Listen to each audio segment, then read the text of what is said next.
much too complex, too complex, much too complex, too complex, too complex, too complex. Hello and welcome back to Not on My Watch. My name is James K. Holder II. Some of you may know me as Sir James II. And today is Wednesday, February 22nd, 2017. It is our last program that will be featuring a Black History Month story. And I thank you all for tuning in every week at Wednesday at noon at www.holderstudio.com to view this program. I'd like to ask you to like this program, share it. I want you to retweet it and repeat it. I definitely want to spread this message as much as possible because this is my attempt to offer a space and provide a common ground for us to all have a progressive position, for us to have a place at this one table where we can discuss issues relevant to race, social justice, and also American history. Today, I want us to start by taking a step back. Let's take a scroll back down memory lane. And the day I want to go back to is April 19th, 1989, in New York City. On that day, a female jogger was assaulted and brutally raped. She was left unconscious, and she was as a result of the attack, she was in a coma for 12 days. This became a very highly publicized crime and subsequent court case. And what's significant about the length of her stay in that hospital, the length of that coma, is that on the day she woke up, Donald Trump, then real estate mogul, now 45th President of the United States, took out this full-page ad in all four of New York's major newspapers. At significant cost, approximately $85,000, the ad starts with half of the text. Half of the page is just emboldened in all caps and says, "Bring back the death penalty, bring back our police." Many New York families, white, black, Hispanic, and Asian, have had to give up the pleasure of a leisurely stroll in the park at dusk, the Saturday visit to the playground with their families, the bike ride at dawn, or just sitting on their stoops, giving them up as hostages to a world ruled by the law of the streets, as roving bands of wild criminals roam our neighborhoods, dispensing their own vicious brand of twisted hatred on whomever they encounter. At what point did we cross the line from the fine and noble pursuit of genuine civil liberties to the reckless and dangerously permissive atmosphere which allows criminals of every age to beat and rape a helpless woman and then laugh at their family's anguish? And why do they laugh? They laugh because they know that soon, very soon, they will be returned to the streets to rape and maim and kill once again, and yet face no great personal risk to themselves. I want to hate these muggers and murderers, the article goes on to say. They should be forced to suffer, and when they kill, they should be executed for their crimes. I want to hate these muggers, murderers, and I always will.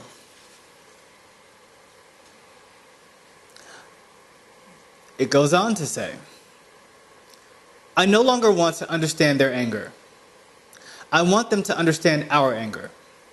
I want them to be afraid.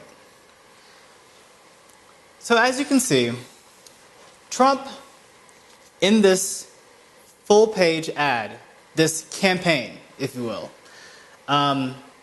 in the late 80s, is mimicking and stoking the exact same fears that he did in 2015 when he began his campaign to run for president, in which he labeled Mexican undocumented immigrants as violent, rapists, criminals, and those simply out to cause harm to the American people, those who are not deserving of empathy, those who are not deserving of the rights that are guaranteed to us by the Constitution, for a fair trial, for justice. And even later that year, in an interview with Larry King, Trump was quoted as saying, "The problem with our society is the victim has absolutely no rights, and the criminal has unbelievable rights. Maybe hate is what we need if we're going to get something done." Trump has placed a sincere and deliberate focus on hatred. And it's not indiscriminate hatred. It's not errant hatred. It is hatred directed specifically towards people of color, black and brown and Muslim and Mexican citizens, and visitors. What's important to understand is that Trump used that time in the late 1980s to set up and plant a seed of fear, to plant a seed of dissent, to plant a seed of division in this country, in the great state of New York, in the city of New York City, that is so full of diversity, that's so full of understanding and compassion, to be the nest of his campaign of hatred. During the course of the following year, 5 men were convicted of the assault and rape of that jogger. They were wrongly convicted of that assault and rape of that jogger. Despite this, they served sentences varying from 6 years to 13 years for a crime they did not commit.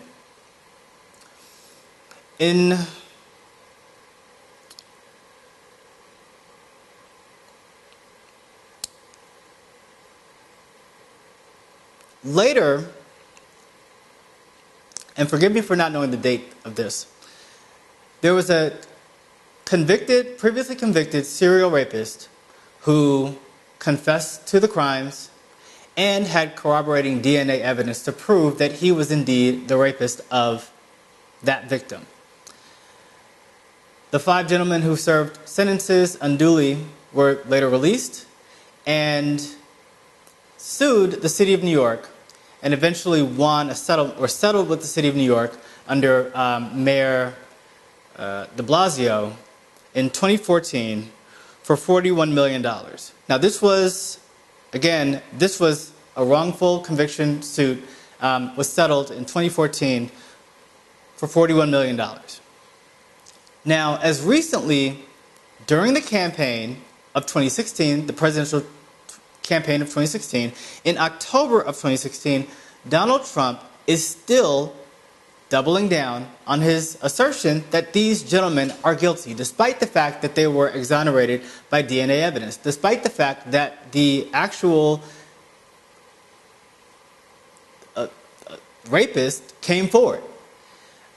Despite the fact that we know without a shadow of a doubt that these 5 men are innocent, Donald Trump is still calling for the same brash and hateful type of justice to be enforced upon these gentlemen. And that is a very key problem. And I want to just bring it back to a line that we have from Larry King. I want them to understand our anger. I want them to be afraid. And afraid we are. Those 5 gentlemen are known as the Central Park 5. And despite untold coercion by the police that originally caused them to submit essentially false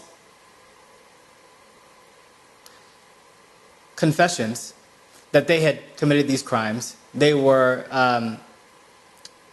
assaulted. They were kept without sleep, kept without food. They underwent severe duress for multiple years, in excess of decades. And they still have yet to really receive justice for that. This episode is dedicated to them. I want to fast forward after the election, after the inauguration, to February 8th, 2017. This was just 2 weeks ago, when the Senate voted to confirm Jefferson Beauregard Sessions as the Attorney General of the United States. Not even 12 hours later, we get 3 sweeping executive orders from now President Donald Trump, all of which threaten the very fabric of justice and equality under the law. And these are the 3 executive orders I want to focus on today. They are the Criminal Enterprise Order, the Leo Violence Order, Law Enforcement Officer Violence Order, and the Task Force Order. And I specifically want to focus on the last 2, but I will touch on the first. What we have in these 3 executive orders signed by Trump, not even a day after confirmation of Jefferson Beauregard Sessions, who we've already talked about as a known abuser of power, especially when it comes to citizens who are black, when it comes to voting rights, when it comes to just justice in general. We know that this person has a penchant for racism. We know that given the opportunity, this person has enforced racist policies and has worked to undermine protections for, of all things, victims of violent crime. He was against the Violence Against Women Act. He has worked to systematically undermine many of the protections that are in place now for the very victims that Trump claimed in that ad get no empathy from our government. Now, let's look at this. Let's take these one by one. We have got the Criminal Enterprise Order. And this is one of those things that is essentially working in tandem with the Muslim ban and also the immigration, the wall provisions. What we have here is a set of policies, a set of directives that guide specific what this order is working to do is expand. They all do this. They all expand the definition of certain crimes.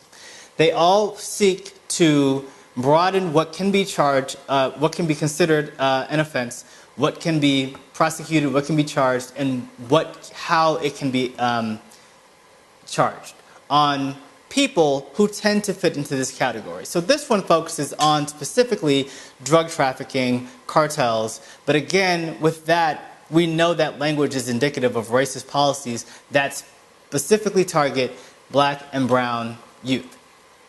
Again, going back to the fear of that first speech, that stump speech that he gave at Trump Tower, saying that Mexicans were bringing drugs and bringing crime. This order, though not supported by statistical data, though not supported by trends, works to highlight and really levy blame on sweeping expanses of negative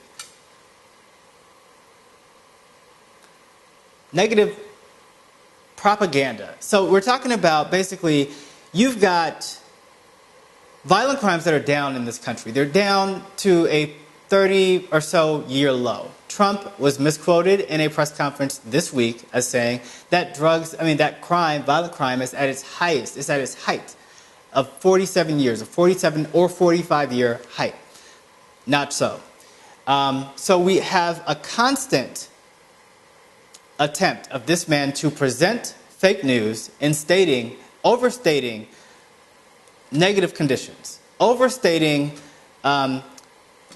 illegal immigration, which we know is at net zero, but he's saying it is increasing, and therefore we need to build a wall. This works to provide provisions so that when someone is caught or assumed to have been caught in anything associated with drugs, drug trafficking, possession of certain drugs or weapons, they can immediately be deported. So this is something that allows further removal of rights to a trial, rights to a hearing, or any other viewing of these cases where criminals are charged and immediately receive some justice, whether or not they were found guilty in a court of law or by a jury of their peers. So that is one thing that we need to watch. The law enforcement officer violence order does two major things. It defines new federal crimes in order to prevent violence against law enforcement officials. So what we're seeing here is taking crimes that might have been misdemeanors, might have been smaller, lesser charges, and applying a level that is a federal case, that it can be tried federally in federal courts, and that those tend to be more serious cases. Those tend to have less opportunity for someone to appeal, less opportunity for someone to really seek justice, per se. But this is going to essentially take offenses that would have been considered less severe and make them more severe, automatically. It's also going to define crimes of violence and establish mandatory minimum sentences for those crimes, where they didn't exist before. And also, one thing that is particularly disturbing about all three of these orders is that they're deliberately vague. They often tack on lines, as in this case, one that says mandatory minimum sentences for existing crimes, but also saying and related crimes. So what defines a related crime? If someone does something or is even considered an accessory or just a witness to a crime, are they now considered under this, breaking this new federal expansive definition of crimes? These are questions that these documents raise. And unfortunately for us, the person left to answer many of these questions is Jefferson Beauregard Sessions. The third, and possibly the most disturbing, they're all disturbing, but one of the most disturbing ones is this last one, this task force order, which charges, or directs rather, Attorney General Jefferson Sessions to establish and appoint or designate an individual or individuals to chair a task force on crime reduction and public safety. Again, two things, very vague, but then also it just gives so much sweeping access and agency to someone who has proven that they are certainly racist and certainly unfit to the task of Attorney General, despite the fact that they have been appointed in this position. What we have done in allowing for the appointment of this man, and also for the passing of some of these executive orders, is what we're seeing is this, we're seeing what used to just be sort of this nebulous, these points, these dots that were just around. Like we have the dot from May 1st, 1989, Trump talking about this, we got to bring back the death penalty, we got to do this. Down to Mexicans are bringing drugs and crime. Down to, before, it was all just little points. It was just little, now we're seeing it form into something substantive. We're seeing it form into policy.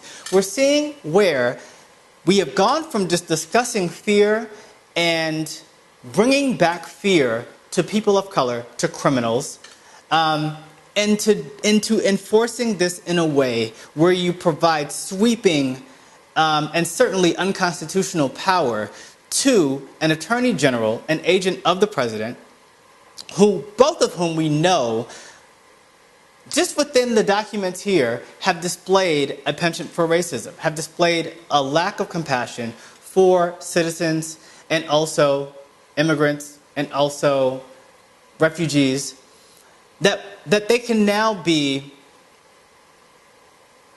given power over these people who they deem as dangerous, who they deem as people to be feared. And what we see stoking that fear, ironically, is this constant exploitation of rape. You constantly see this visual of the white woman being raped by this man of color. And what's so ironic about this particular visual is that Trump himself was the one who maimed and certainly assaulted on many occasions, according to witnesses, according to testimony from multiple accusers, that they had been sexually assaulted by Donald Trump. We saw him make fun of these people. We saw him do exactly in real time what we saw him accusing people of doing as he was doing it. I mean, all this stuff was happening at the same time. Many of the accusers were dating back to the 80s and the early 90s. The tape with Billy Bush at Access Hollywood was from the 1990s. It all was happening in the same time. So the hypocrisy here in that Jefferson Sessions does not support particular legislation that works to protect women against violent crimes. Certainly that is underscored by much of the GOP agenda in this go-round. And then to use that exploitatively to paint men of color as these perpetrators, as these predators, if you will. It is unconscionable, it's racist, and it's something that we need to work against. This is something we need to resist, all of us. Whether you are white or black, whether you are a man or a woman, we need to protect our Constitution. We need to protect our rights. And on top of voting rights that are at danger based on the history of Jeff Sessions, we now see Trump poising this man, giving him the power, giving him the access to create a task force of people whom he chooses, who Jeff Sessions deems fit. We have someone who we know is unfit, determining the fitness of people who will be given power over determining legislation, determining the expansion of crimes, determining minimum mandatory sentences for crimes, when we know that these things will adversely target black and Hispanic men, and also Muslim men. So that is something I really, really, really just want us to keep an eye on. Those are 3 executive orders. I invite you to just go read them. They're pretty short, but they're deliberately vague and yet powerful. And so that's the thing that's been most disturbing to me recently.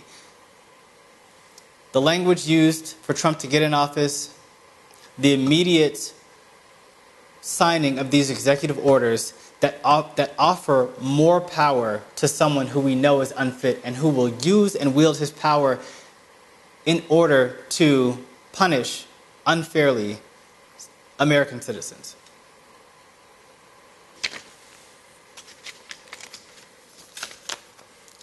So, in other news, one major thing, the next step sort of in this unpacking of the 2016 election from the Democratic side. You know, we are a part of the resistance movement, and a big part of that is determining who will be the next chair of the Democratic National Committee.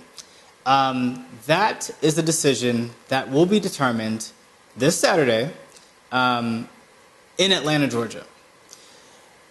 There are several candidates going for the chair position as well as the vice chair position. It seems like it's basically at this point distilled down to Tom Perez, who was the former labor secretary under Barack Obama, and also Representative Keith Ellison of, I believe, the 11th District of Minnesota. But both on their own, they are both very accomplished gentlemen, not taking anything away from either. They both have very clear alliances within sort of the sand, because there's obviously the Bernie camp, and as an early endorser of Bernie Sanders, Keith Ellison, who has been endorsed by Senator Sanders, would be a part of that movement, one side of the section. And then you also have Tom Perez, who eventually endorsed Hillary Clinton, who is seen as more of a continuation of previous policies. 2016 was a change election, but we also can't disregard fact for change. We must be clear about certain things that resulted in everything going the way that they did. And I believe that both men deserve a chance to present their case. I'm sure both would do miraculous things for the party, and both have a different approach on how to go about pursuing our future as the Democratic Party. If you want to know more information about them, there will be a town hall tonight, Wednesday, February 22nd. It will be hosted, I'm not into pubbing mainstream media, but it will be hosted at 9 p.m. on CNN. So if you want to tune in there, you'll be able to see those people present their cases. I think right now, you got a lot of hands in the cookie jar trying to come for that seat, and people who want to exert power over that seat. I'm not going to name any names, Michael Moore. There are people who just really are down for that money grab, that power grab, who really haven't been at the table at all.